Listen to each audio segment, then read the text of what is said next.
The cut that causes the most anguish and the most catches when you're starting out with a skew is probably rolling a bead. Now, it requires 3 concurrent movements that are done all at once. So the first one, and it might pay to watch my hand in the background here, the first one is a rolling motion like that.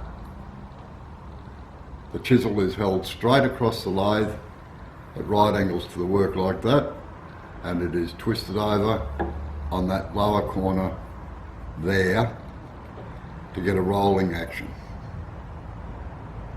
like so. The second movement is, it describes an arc in towards the centre. So as you're going down, you've got to roll it like that and lift the handle. The third movement is across the body.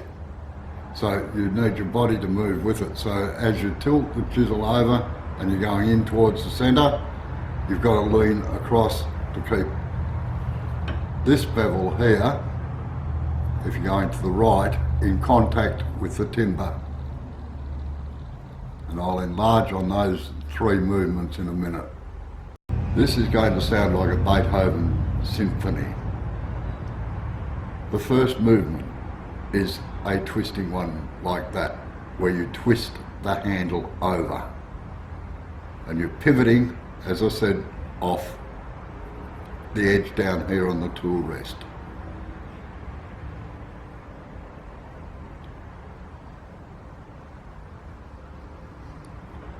Like so. The second movement in the skew symphony is raising the handle. And what that does, because we're coming in towards the centre and the diameter is reducing, it describes a little arc like that.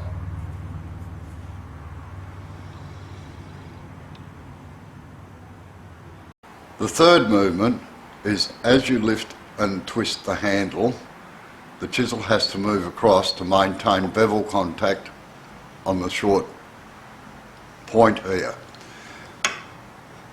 Most beads are done with the short point, not the long point. You can do them with a long point. Most people use the short point. So, as you're coming up, the chisel moves across. Now, the best way of achieving that is to tuck the chisel into your body and move your body with it. Body movement is critical for using the skew. Now, a bead is basically, a true bead is a semicircle, like that. But I personally think that they look much better if you come up a little bit and make them like that. It depends on where they're going. On posts and legs and things, I think they look better like that. If they're a decoration on something, then sometimes, yes, they do look better as a full semicircle. Now, if you notice that at the top of the bead, it is nearly flat. So the best way of achieving that is that we mark out our bead with a pencil first.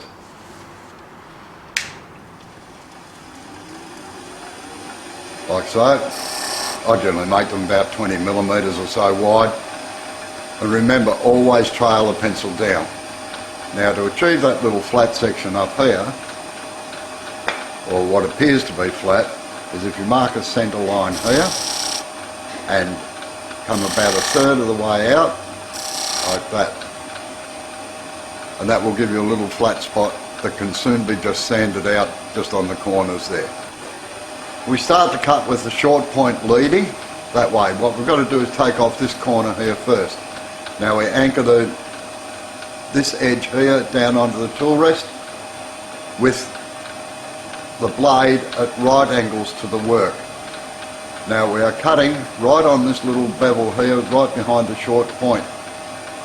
We don't come up here anywhere, it's just there. I'll just colour that in.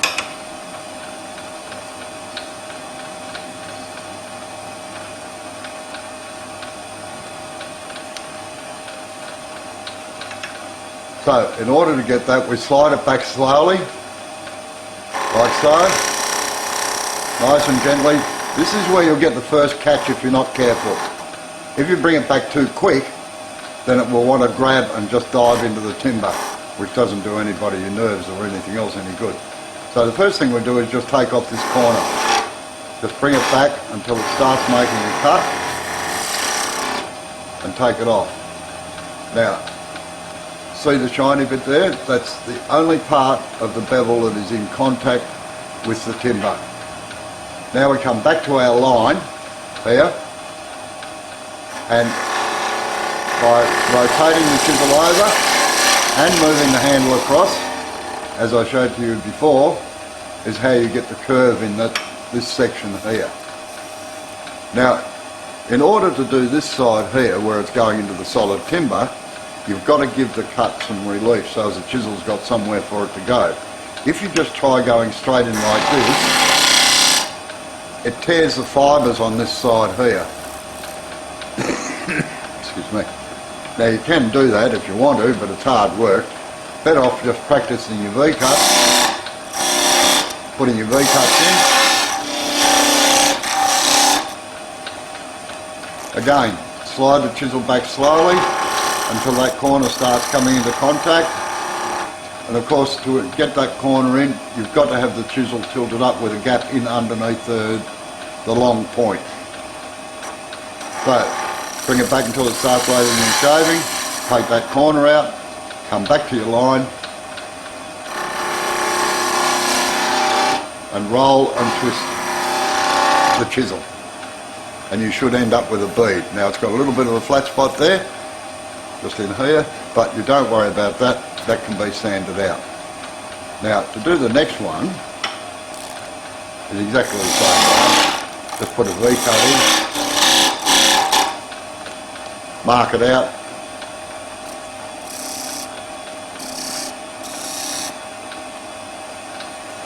again slide the chisel back, just take that corner out, roll, twist and lift. Now occasionally you'll get stuff caught down here in the bottom. The way that you remove that is using the long point. Just follow the curve down with the long point. Again, just sitting on this bevel here behind the long point on either side, depending on which way you're going. And just clean up the base so that you end up with a nice clean line down in the bottom here. Now the problems that can happen when you're doing a bead is that if you don't roll it and you just slide it like that, you end up with a straight line down there instead of a nice curve. Once you've got that, it's very, very hard to get it back into a curve again. You'll notice as well that as soon as I'd finished rolling the bead over, I took the chisel out of the way. If you leave it sitting there, as I've said before, it can catch. I'll try and get it to catch. And it whips back like that. It's called a run back or a spiral. The second place where you'll get a catch is as you're running it over here like this. If you come around too quickly and lift the bevel off, you'll get a catch on it there as well. I'll go into catches in more detail in another video, but they're the things to be careful of. You've got to keep that bevel in contact the whole time and just swing, lift and twist, and you should end up with a curve down in here. Now that way is the way that most people are taught when they're just starting out. Production turners don't do beads like that, it just takes too long. What we do is that we actually do it like a planing cut. Put our V-cuts in there, and I'll do it in slow motion first. Mark our centre line there, 1/3 out, one heading out there.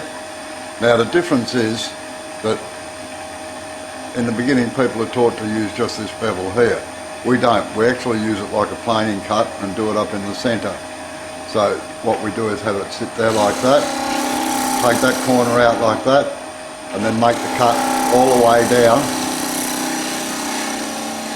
like that. I'll just mark the bevel so that you can see where it's actually working.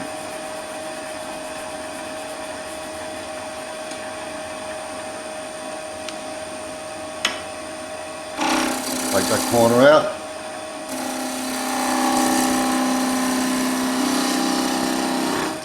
Remove the chisel. Now you can see that it's working right there, as in a planing cut. The biggest problem that people have trying to do it that way is that as you're coming over here, you've got to make sure that that short point goes right down into the base here as you're cutting. If you let it if you just carry the cut through, you run into this one or the detail beside it. So it is a more complicated cut because you've got to get the handle right round in order to get the flow into it. So in real life it looks like this. We don't bottom mark them out, of course, we just do it.